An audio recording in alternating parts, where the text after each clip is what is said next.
Neste seminário de comunicação oral e escrita, será apresentado pelas integrantes do grupo. É o Cássio Vinicius Curas, eu, a Letícia Caio Harada e o Pedro Augusto Ferreira Resta. Para dar início, eu vou começar contando a evolução da indústria. Antes da primeira Revolução Industrial, que é no século XVI e XVII, na primeira Revolução Industrial,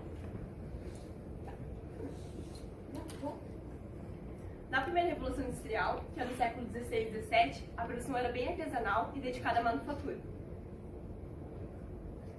Na primeira Revolução Industrial, era utilizada a máquina a vapor e foi utilizada as fontes de energia, que é o carvão mineral e o ferro.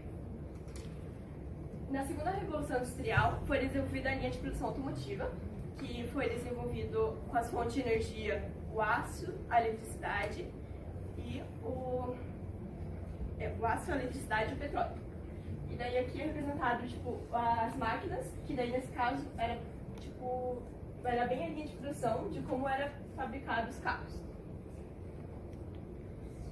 Na terceira Revolução Industrial, já era utilizada a robótica e a informática. Foi nessa época, no século XX, que foi iniciada a manufatura aditiva.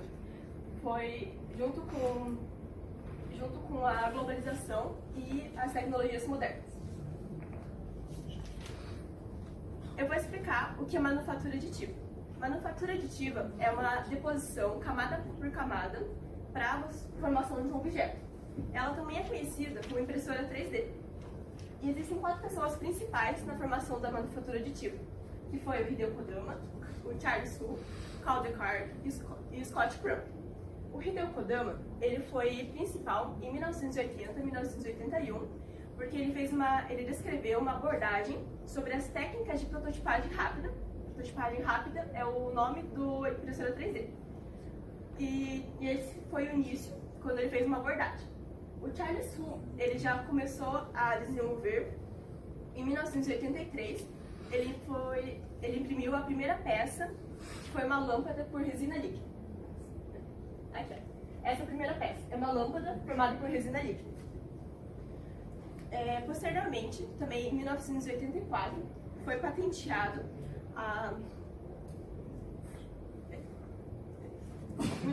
Em 1984, foi patenteada essa SLA, que é chamada de estereolitografia, que é a invenção do Charles Hu.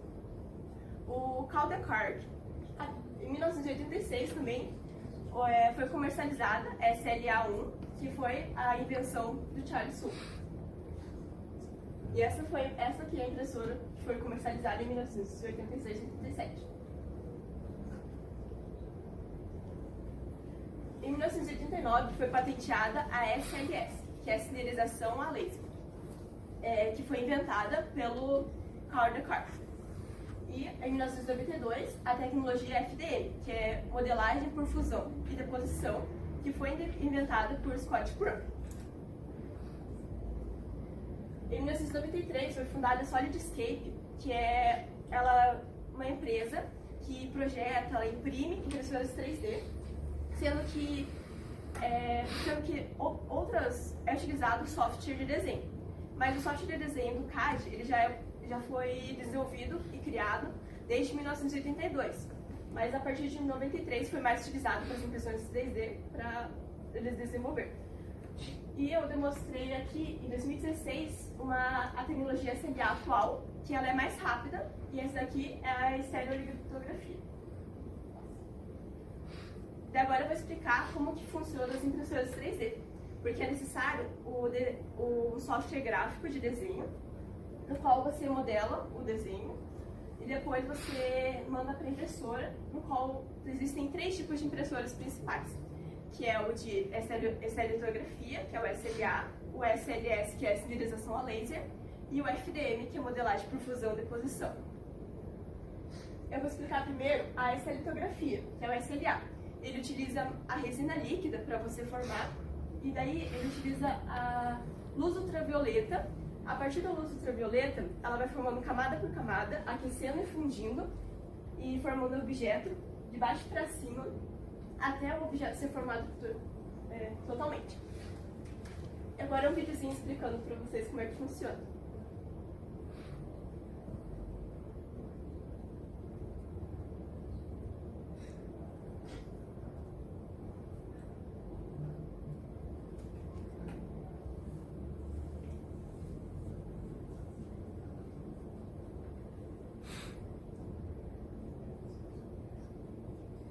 aqui é por onde a luz ultravioleta ela passando dentro da máquina para ela começar a projeção.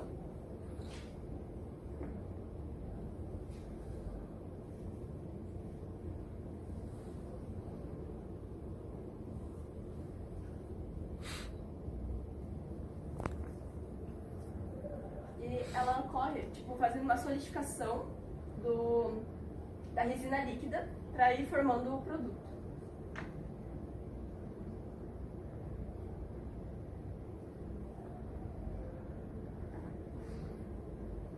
Esse é um exemplo de como que ele vai sendo formado. Agora é o FDE, que é a modelagem por fusão e deposição, no qual ele é utilizado matéria-prima de filamento plástico. Ele funciona de baixo para cima e ele funciona a partir ele é mais acessível e injeta filamentos no qual ele vai sendo formado, até a composição total do objeto. Aqui é tipo uma prótese e como ela vai sendo formada.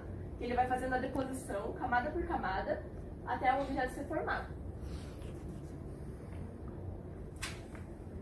E a gente trouxe um exemplo de como é a FDE, ele vai sendo passado para vocês, que ele é um objeto feito pela impressora 3D. Aqui no Altef.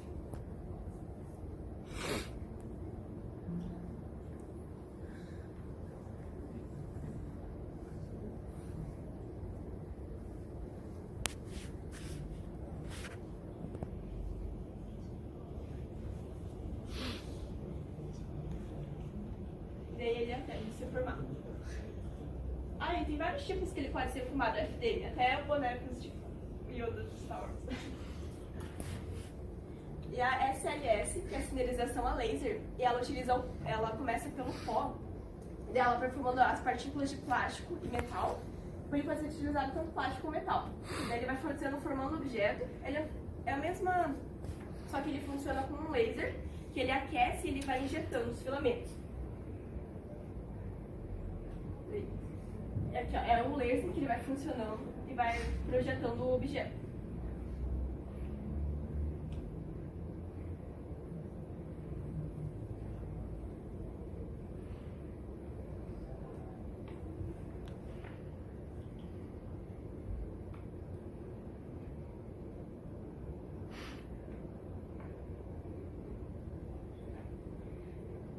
Esse é um exemplo de como ele pode ser formado em objetos. Agora eu darei continuidade para o Cássio, que ele vai desenvolver a parte de materiais, aplicações.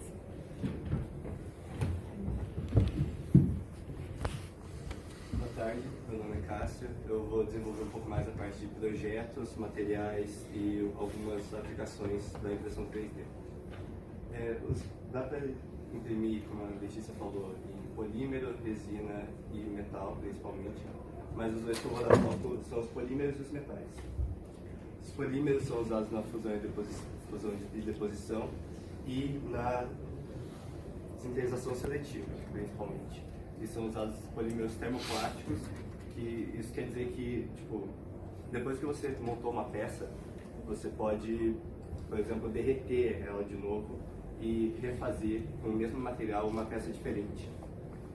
E eles são compostos de duas fases, basicamente, que é a estrutura amorfa, que é o filamento em si, que é maleável e é bom para você dar forma para o objeto, e a estrutura cristalina, que dá as propriedades mecânicas do objeto, dando resistência e essas coisas. E os metais, dá para usar ligas de titânio, alumínio, cobre, níquel, níquel, cobalto, cromo e aços.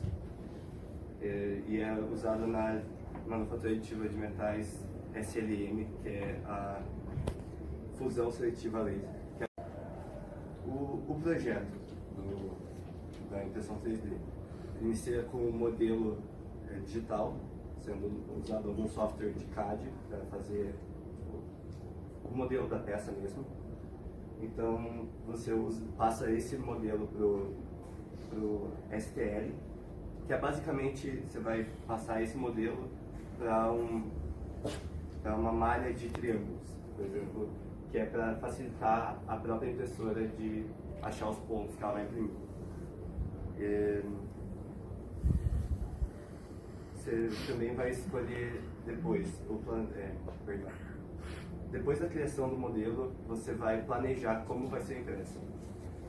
Você vai escolher a orientação do objeto. Por exemplo, você quer imprimir um cilindro, um tubo de qualquer material. Você pode imprimir ele na vertical, ou você pode imprimir ele, por exemplo, em um ângulo de 45 graus. Só que você tem que escolher qual é a forma mais efetiva de imprimir. Porque se você for imprimir na posição inclinada, você vai precisar de suportes, que não tem como você montar sem ter alguma coisa sustentando as partes superiores. Então, você vai acabar gastando esse material e não vai poder reutilizar ele. Depois vem a impressão e o acabamento mesmo, que são as partes finais. E daí está pronta a peça, o modelo em 3D. Algumas aplicações na engenharia. Eu trouxe esse bico de abastecimento da General Electric, que por ter uma geometria muito complexa, ele era feito antes em 20 peças separadas e depois montado. E com a manufatura aditiva dá para fazer ele em uma peça única, tipo, fazendo ele direto assim, sem nenhuma etapa no meio. O caliper de freio, ou pinça de freio, da Bugatti Chiron, é feito em titânio, e houve uma redução de 40% da massa. Que antes ele era feito, num outro carro da Bugatti, ele era feito em alumínio e pesava 4,8 kg. E agora, com a manufatura aditiva, ele é feito de titânio e pesa só 2,9 kg. E algumas outras aplicações agora fora da engenharia seria aplicações médicas. Dá para fazer biomodelos de aneurismas para auxiliar os neurocirurgiões na cirurgia, tipo, para planejar qual vai ser o procedimento e prever possíveis complicações durante a cirurgia, porque ajuda muito, como se fosse um treino para fazer a cirurgia. E próteses customizadas, seja para reconstrução facial após acidente, seja, por exemplo, um fêmur que precisa ser colocado. Como são coisas muito únicas, tipo, muito customizadas, é uma excelente forma de fazer elas, porque não tem a geometria definida para você fazer um molde e fazer em larga escala. E assim eu encerro minha parte e chamo Pedro.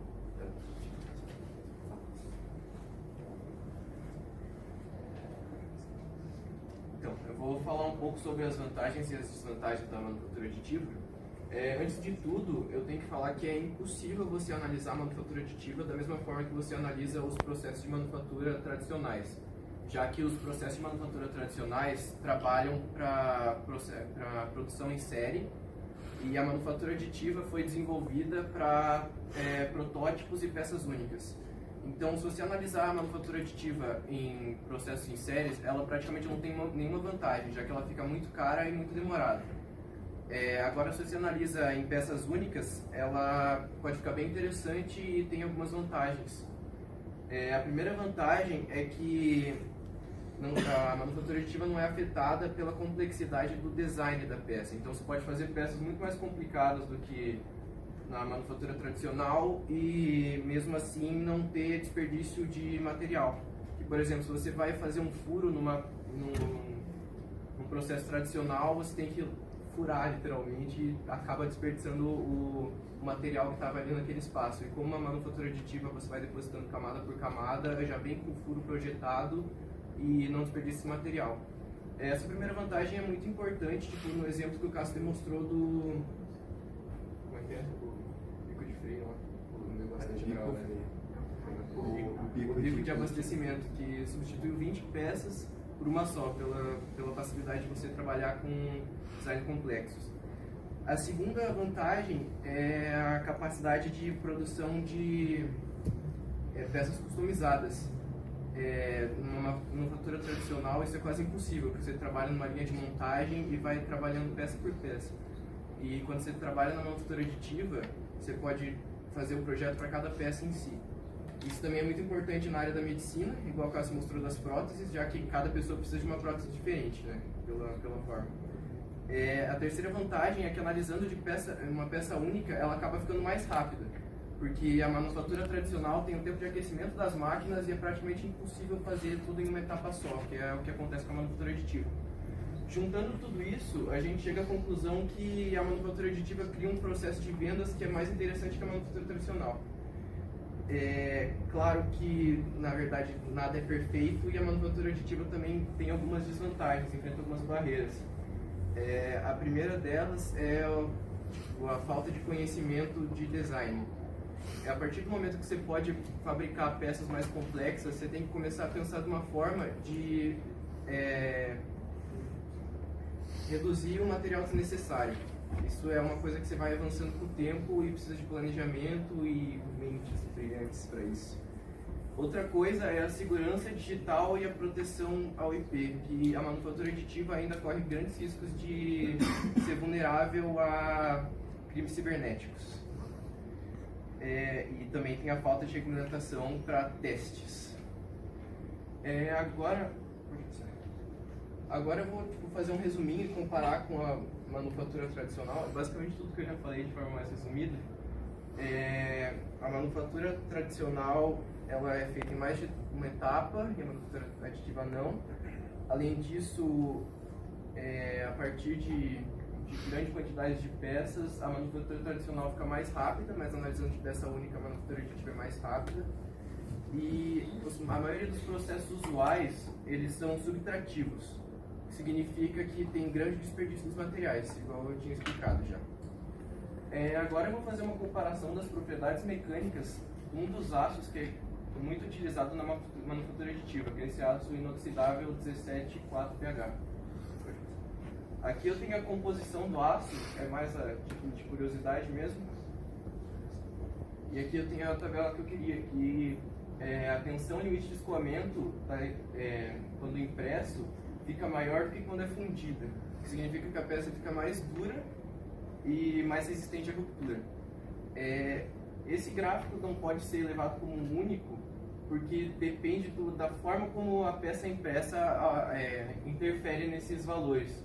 Por exemplo, a velocidade que a peça é impressa, o tempo que fica sem imprimir a próxima camada e a direção que ela é feita, se ela é feita na horizontal, na vertical ou inclinada. Daí tudo isso varia. E agora, para concluir, eu acho que quer dizer, passei. Aqui eu tenho duas imagens dessas peças feitas com esse aço, só para de curiosidade também. E a melhor forma da gente concluir essa apresentação é falar um pouco das perspectivas para o futuro da manufatura aditiva. A gente sabe que usar metal para conseguir uma impressão 3D já é um marco muito importante, mas a gente sabe que ainda tem as limitações e que a geração atual não consegue suprir essas limitações. Muita gente pensa que um cenário otimista seria substituir toda a manufatura tradicional pela impressão 3D, mas enquanto não surgir uma nova geração que consiga trabalhar imprimindo várias peças de forma rápida, sem gasto de materiais, sem ser tão caro, ainda é impossível pensar nisso. Então eu acho que tudo que a gente pode fazer agora é esperar e tentar contribuir para que novas formas de tecnologias e processos sejam desenvolvidos a fim de melhorar o nosso desenvolvimento e a nossa evolução. Alguém tem alguma pergunta? O freio que você falou lá, ele é feito por reposição também?